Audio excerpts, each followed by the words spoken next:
Hey, it's Drew Canoli here, and I wanted to reach out to you today to share something with you.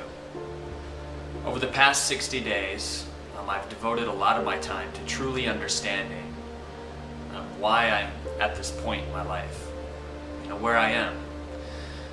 And not from a location sense either, but from a true character sense. What has made me who I am. And in doing that, I decided to move out to California. I've been here in San Diego for about 90 days now, and go to the Landmark Forum.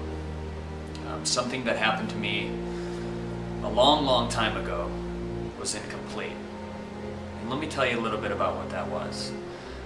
Basically, at a young age, I was brought into this experience.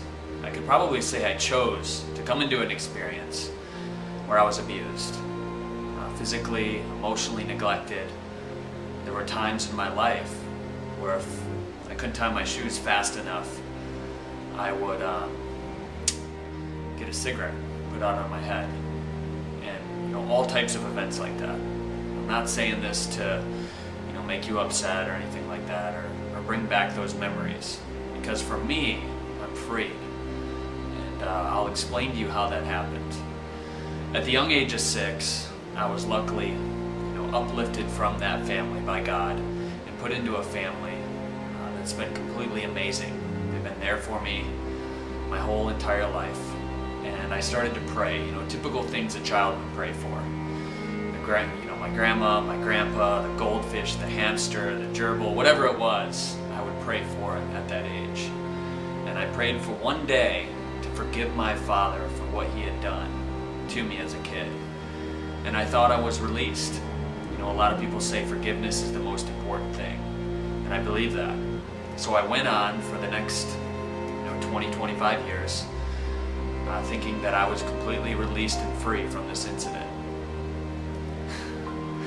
Little did I know, truly, that I was still running from that man. The man that brought me into this world, I wanted to be completely the opposite. I wanted to be caring and compassionate, nurturing. I wanted to be financially successful.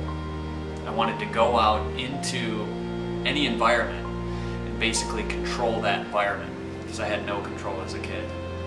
And it all stemmed from that resentment of that man. The man is still behind bars, he's in prison, and I've recently had an opportunity, because of the Landmark Forum, one of my coaches, Kathy Elliott, actually told me to write a letter to him and thank him for bringing me into this experience.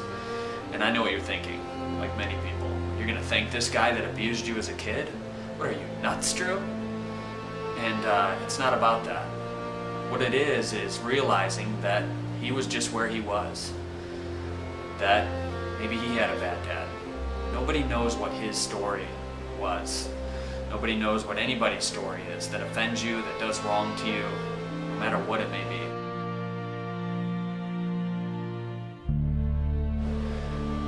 So I wrote a letter, I sent it out, and I got a letter back from this man. And it was one of the most caring, compassionate, thoughtful letters I've ever received. And if I never would have taken the opportunity to get outside my comfort zone, or Drew's world, to get outside my ego, I never would have had that conversation with him. And life is way too short to hold on to the past. And that's what I've really realized in the past 30 to 60 days. And I wanted to share it with you. Because if there's anything you're holding on to that isn't serving your highest good, you need to release yourself from that. And I want to stand for your greatness. I've been through it. And I want to be a clearing space for you so that you can get through it as well.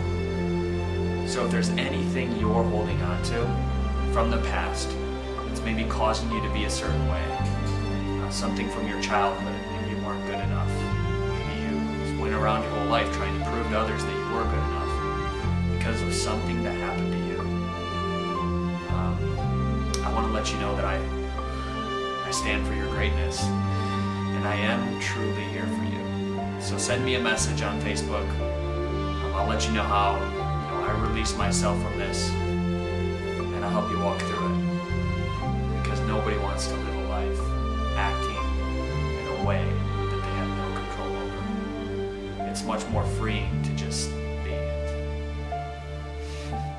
We'll talk to you soon.